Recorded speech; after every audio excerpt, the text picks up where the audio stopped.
Hello mga boss, this is Niala TV at ngayong araw ay may nagpadala sa atin ng package, napakalaki. So try natin buksan. Gamit itong ating may wagang cutter. Let's go! Warranty card. So shout out sa nagpadala. Bosca Solar Light.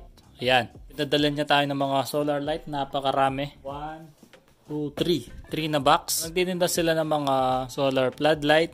Iba pa dito, yan. Solar ceiling light. Puro solar light yung mga binibenta nila. Visit nyo na lang yung kanilang store. So, nasa description at comment section yung Shopee link mga boss. Check nyo na lang. Buksan muna natin tong unang box. Remote. Battery na remote saka mga tornilyo. Ayan. Wala namang basag mga boss. IP67 rating, waterproof, solar light sa likod. Check natin. Wala namang damage. Tabi muna natin. Yung gamit naman nito mga boss is para ma-charge sa pamamagitan ng araw yung ating solar light. Tabi muna natin.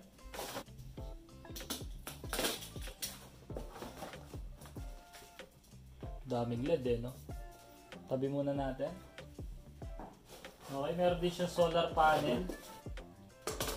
Mga bolts and nuts, saka battery ng remote. Installation guide, meron din siya. Tabi muna natin mga boss. Dami nito Next. Fan naman siya mga boss, no? Hindi ko pa siya ina-unbox. Ayan. AC/DC dual power with night light function. Yan. Rechargeable siya, safety charging grill, silent mode or mahina lang yung sound niya pag naka-on, oscillation, AC dual power, super bright night light function. Ayan, yung mga function niya. So unbox na muna natin.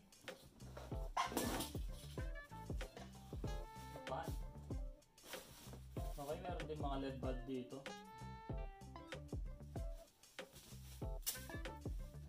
Natin alisin to. Yan, LED, charge, LED out, on off, tapos 6B out. Ito yung gamit ng mga sa LED bulb mamaya. Ito, dalawang bulb doon sa baba. I-attach natin to yung doon sa makina. Tabi muna natin. Siyempre hindi mawawala yung kanyang fan. Ayan, tsaka yung mga fan grill. Meron pa siyang laman sa loob. So di mawawala yung kanyang solar panel. Ayan. Kompleto. Excited na akong buuin. Let's go! So ayan mga boss, no, yung ating 12-inch fan, yung una nating install. Ayan. Meron naman siyang ano dito manual. So madali lang naman din intindihin. Ayan, di ba? Kompleto naman siya. Tapos may nabasa ako dito, yung charge time niya is 8 to 12 hours. Tapos duration ng paggamit is yan, 30 to 50 hours yung kanyang light, no? Tapos yung fan, 3 to 6 hours. Not bad. Tapos may battery siya. Sabi kasi dito, please connect battery first. Siyempre, meron siyang storage na battery. Nandito sa ilalim dito. Papakita ko sa inyo. Alisin lang natin yung dalawang screw dito. Yan, kailangan may screwdriver kayo. So, yun yung kanyang pinaka-battery. Napakabigat. Ayan. Positive at negative. Kailangan nakalagay muna to bago nyo i-charge itong pinaka-fan. Okay? Itong ating solar fan. And then mga boss, yung kanyang pinaka-base. Ayan, kung mapapansin nyo, meron siyang parang pinaka-socket dito. Ayan. Kung meron din itong socket. Ayan. Yun, nalock na.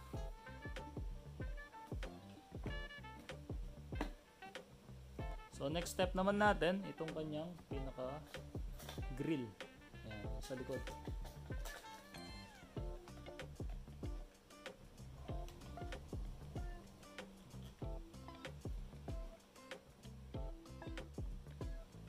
Yung lock ng kanyang fan. So wala siyang brand dito. So ipapasok lang natin dito. Pasok lang natin sa gitna ng ganito. Ayan. Tapos itong kanyang takip. Tapos kunin natin itong ating screwdriver. Mga boss, kapag okay na, yan, pwede nating i-lock yung kanyang pinaka ulo dito. Okay. Para hindi yumuko masyado. Kapag gusto nyo iyuko, yan. Luwagan nyo lang to. Yuyuko na siya. Ayan. Pag gusto nyo nakatingala, ayan yung pinakasagad niya na tingala. So, pwede pa siyang umikot, no? Try natin siyang yun, mga boss. Yung kanyang on button. Okay. Isang pindot pa para sa kanyang number 2. Napakalakas. Patayin muna natin. Ngayon naman mga boss, papakita ko sa inyo kung paano paganayin itong kanyang ilaw. Ayan. So, lagay nyo lang dito yung cord. Ayan. Pasok nyo lang na ganyan. Pasok din natin to. Itong isa. Ayan. Tapos, para paganayin sila mga boss, may mga switch pa kasi yan eh. Ayan. Yung dalawang yan. May switch pa. Tapos, pindutin lang natin tong LED out. Ayan. Kapag nag-green na siya doon mga boss, switch on lang natin dito. Yun. So, gagana sila. Okay. Good for emergency light. Itong ating fan is meron din siyang ilaw. So, LED out ko muna. Yun. Tayin muna natin dito. Bunutin muna natin to. Itong ating fan is meron din siyang LED. Ito, yung dito. Kulay puti na yan. So, pindutin lang natin tong LED button. Ayan. So, meron siyang sariling ilaw. Tapos, kapag i-charge naman siya, ito yung kanyang charger, mga boss. Baliktaran naman yan. Pwede pa ganyan, pwede pa ganyan. So, yung charging time niya, mga boss, is 8 to 12 hours, no? Tapos, mapapansin nyo is magpupula na yung dito niya. Okay? So, kapag nag-green yan, ibig sabihin is full charge na siya. Paano naman siya i-charge sa gamit ang solar light? So, meron pa siyang isang output dito. Ito naman yung kanyang solar panel. Papasok mo lang to. Pasok mo lang na ganyan. Tapos, ito, ilabas nyo lang dun sa pinaka-labas para maarawan siya. Okay? So, libre na yung magiging pag-charge niya. So, yung pinaka-maganda niya pa na feature is pwede mo siyang gamitan as power bank. Ayan, meron siyang 5 volts output dito. So, ito yung ating USB cord. So, ipasok mo lang dyan. Tapos, charge natin yung ating cellphone. Yun. Ba? Nag-charge na siya. Charging. Ayan. Yung pinaka-solar panel mga boss, ayan, yung ating fan. Install natin siya dito sa taas. So, dito ko siya ilalagay yan. Sa butas dyan.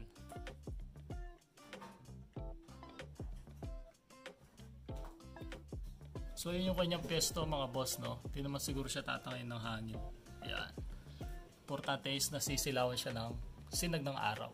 Tapos kunin natin yung ating 12-inch na fan para masubukan natin kung talaga mag-charge yung ating fan gamit yung ating solar panel. Yung pinaka-cord niya mga boss is mahaba naman. Ayan. Napakahaba niya. So isaksak natin tong kanyang dulo dito sa 9V input. Yun, so nagcha-charge na siya mga boss gamit yung solar light. Stig, nice! So kahit habang naka-charge siya, pwede nyo gamitin yung kanyang fan. Yan.